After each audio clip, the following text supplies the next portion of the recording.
नमस्कार दोस्तों। कैसे हैं आप सब। उम्मीद है आप सब पूरी तरीके से स्वस्थ होंगे, सुरक्षित होंगे, अपना और अपने परिवार वालों का ध्यान रखते होंगे। मैं महेश पाल आपका स्वागत करता हूँ। सभी देशवासियों को और यूट्यूब परिवार के सभी सदस्यों को मेरी तरफ से दिवाली के पावन पर्व की हार्दिक शुभकामनाएं।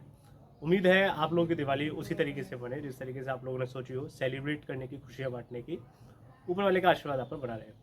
वैसे तो दिवाली अपने आप में एक बहुत बड़ा स्पेशल ओकेजन है, एक ऑस्पिशियस डे होता है। इस बार की दिवाली औरों से थोड़ी सी अलग, जस्ट बिकॉज क्योंकि इस बार ट्रेडिशनल क्रैकर्स की जगह इको फ्रेंडली क्रैकर्स का यूज़ किया जाएगा। This term quite sounds good के इको फ्रेंडली क्रैकर्स है। अभी तक आप लोगों ने सुना होगा कि हाँ जी, इको फ्रेंडली जैसे कई सारी चीज़ें रहती हैं जो कहीं ना कहीं एनवायरनमेंट को नुकसान ना पहुंचाए और फ़ायदा ही दे। पर क्रैकर्स कैसे फ़ायदा दे सकते हैं? देखिए, 100% एफिशिएंट कुछ भी नहीं होता है।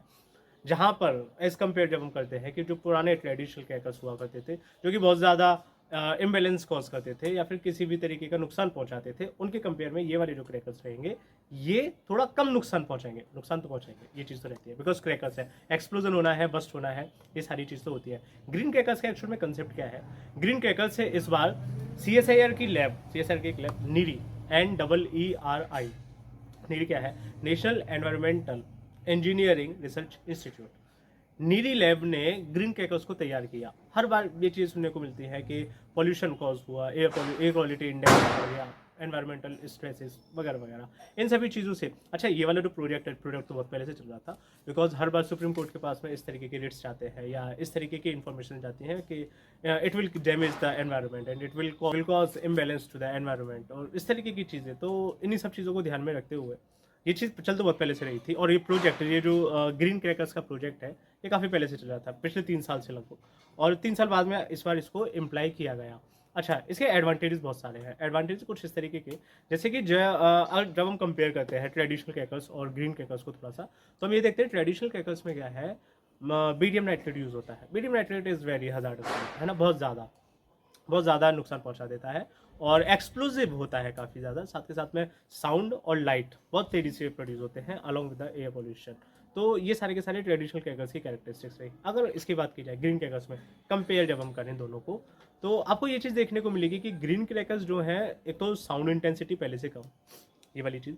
साथ के साथ में ये एक्सप्लोड करने पर वाटर वेपर्स रिलीज करते हैं, ये एक थोड़ी सी अच्छी चीज़ है। वाटर वेपर्स रिलीज करने से क्या होता है कि जितनी भी एनवायरनमेंट में डस्ट वगैरह है जितने भी पर्टिकुलेट मेटल्स हैं, वो सारे के सारे नीचे सेटल डाउन हो जाएंगे। तो उसका एक फ़ायदा ये भी हो जाएगा, बिकॉज यूजुअली ऐसा रहेगा कि दिवाली के बाद में जब सर्दियाँ शुरू होती हैं, तो सर्दियों में स्मोक वाली दिक्कत बढ़ी आती है, जिसमें स्मोक प्लस फॉग का एक कॉम्बिनेशन तैयार होता है। नहीं बोलते, धुंध दिख रहा है, धुंध की वजह से आंखों में जलन वगैरह, रेडनेस वगैरह।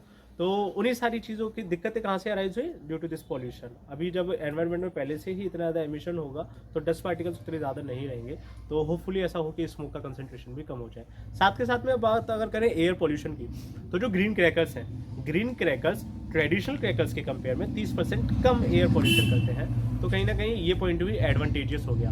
अच्छा, ये सारे रहे एडवांटेजियस पॉइंट। अगर डिसएडवांटेज की बात की जाए, डिसएडवांटेज इसका क्या हो सकता है? इसका सिर्फ और सिर्फ एक ही डिसएडवांटेज है, वो ये है कि वो कंपनीज या वो मैन्युफैक्चरर्स या वो सेलर्स, रिटेलर्स, जिन्होंने CSIR के साथ में एग्रीमेंट साइन किया है, only they are applicable for the manufacturing and the selling of green crackers. ऐसा भी है कि जैसे तमिलनाडु में एक जगह है शिवकाशी, एंड वहाँ से उसको बोला जाता है क्रैकर कैपिटल ऑफ इंडिया, जहाँ पर 70% से ज़्यादा क्रैकर्स की मैन्युफैक्चरिंग होती है। और अलॉन्ग विद दैट 230 कंपनीज, वो तो एक जगह का नाम है, 230 कंपनियों ने CSIR के साथ में एग्रीमेंट साइन किया है कि वो ग्रीन क्रैकर्स को मैन्युफैक्चर करेंगे। बिकॉज एग्रीमेंट साइन करना इसलिए ज़रूरी है कि जब तक आप एग्रीमेंट साइन नहीं करेंगे, आपको उस तरीके का रॉ मटेरियल प्रोवाइड नहीं कराया जाएगा जो कि ग्रीन क्रैकर्स बनाने के लिए ज़रूरी है। क्योंकि वैसे रॉ मटेरियल नहीं होगा तो आप बनाएंगे कैसे? अब बात निकल करके आती है कि how will you differentiate between green crackers and this traditional crackers. देखिए, बाहर से दिक्कत तो आप नहीं बता सकते बिल्कुल भी कि ग्रीन क्रैकर्स कौन से हैं और ट्रेडिशनल क्रैकर्स कौन से हैं, बट जहाँ पर इनका मैन्युफैक्चरिंग हुई है वहाँ पर इनके साथ में एक QR कोड भी जनरेट हुआ है। By scanning that QR code you can easily identify whether these are of the eco friendly type और नॉट। तो ट्रेडिशनल क्रैकर्स और ग्रीन क्रैकर्स की ये वाली चीज़ें। साथ के साथ में ये जो ग्रीन क्रैकर्स रहे, ग्रीन क्रैकर्स को 3 तरीके के ग्रीन क्रैकर्स बनाए गए, 3 तरीके के, इनके नाम भी बहुत ज़्यादा अच्छे हैं जैसे एक हुआ श्वास, एक है स्टार और एक है सफल, है ना। में ये वेराइटीज़ हैं। अगर देखा जाए तो टाइप्स इसमें भी भाई बहुत सारे हैं भाई, जैसे जिस तरीके के भी क्रैकर्स होते हैं, पेंसिल्स है, स्केचर्स है और क्रैकर्स है ना, और पॉट्स है, these are the different thing है ना, I am not talking about that. जो हम कैटेगरी की बात कर रहे हैं, दिस इज द श्वास and the STAR and the SAFAL, तीनों का अपना अपना मतलब है। अब जैसे कि इनकी कैटेगरी रही श्वास, स्टार और सफल, तीनों की अपनी अपनी कैरेक्टरिस्टिक, और तीनों कहीं ना कहीं किसी एक पर्टिकुलर पॉइंट को टारगेट करते हैं। जैसे श्वास की अगर बात की जाए तो श्वास SWAS, इट इज़ के सेफ वाटर रिलीजर, राइट। इसका मतलब क्या हुआ कि when ever they explode these grain crackers, जब ये एक्सप्लोड करेंगे तो साथ के साथ में क्या करेंगे कि एयर में कुछ एमिशन करेंगे, certain type of water vapours that will suppress the dust particles present in the environment, उसको सप्रेस कर देगा। अलॉन्ग विद दैट इनमें सल्फर और नाइट्रेट का कंसंट्रेशन बहुत ज़्यादा कम है ना, पहले के कंपेयर में। बेरियम नाइट्रेट जो रहता है वो बहुत ज़्यादा हजार्डस रहता है, और इनमें बेरियम नाइट्रेट यूज़ नहीं हुआ है। Instead of that they are using the potassium compounds है, सल्फर वगैरह भी बहुत ज़्यादा यूज़ नहीं हुआ है। नेक्स्ट वन इज द कि स्टार है। स्टार क्या है? Safe thermite cracker.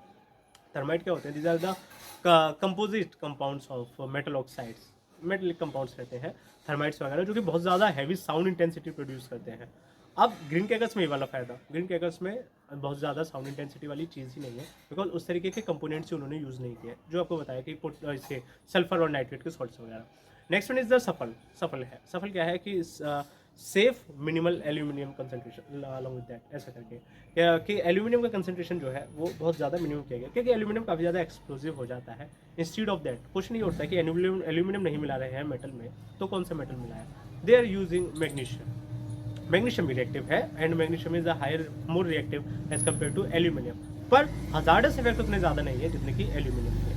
साथ के साथ में क्या है, क्योंकि इतने ज़्यादा टॉक्सिक सब्सटेंसेज नहीं होंगे, तो पर्टिकुलेट मैटर्स भी बहुत ज़्यादा जनरेट नहीं होंगे, जो कि कहीं ना कहीं आपकी हेल्थ को भी टारगेट करते हुए रखा गया है, क्योंकि सारी चीज़ें उसी तरीके से, not only for the environment but for we humans too, ये सारी की सारी चीज़ें इसी तरीके से चलती है। अलॉन्ग विद दैट, जो लोग, अब एक छोटा सा मैसेज मेरी तरफ से बाकी सभी के लिए, वो ये है कि जिनको किसी भी तरीके की अगर रेस्पिरेटरी रिलेटेड डिसऑर्डर्स है, अस्थमा हो गया या ब्रोंकाइटिस हो गया, फिर एम्फीसीमा हो गया, वट एवर इट में भी, किसी भी तरीके की सांस से संबंधित अगर समस्या है, तो वो प्लीज़ अपना ध्यान बहुत ज़्यादा रखें, क्योंकि उनको एक्स्ट्रा केयर की ज़रूरत रहती है इस टाइम पर। एनवायरनमेंट में इतनी सारी चीज़ें हैं, और कहीं ना कहीं अगर वो आपकी बॉडी के अंदर में इनहेल होती हैं, तो डेफिनेटली वो आपको किसी न किसी तरीके का डैमेज करेंगे। इसी के साथ मैं वीडियो को ख़त्म करता हूँ। होपफुली आप लोगों को सारी की सारी चीज़ें उस तरीके से ही समझ में आई होगी जिस तरीके से मैंने डिलीवर करने की कोशिश की है। And at last, wish you all again very happy Diwali and auspicious Diwali. Thank you so much.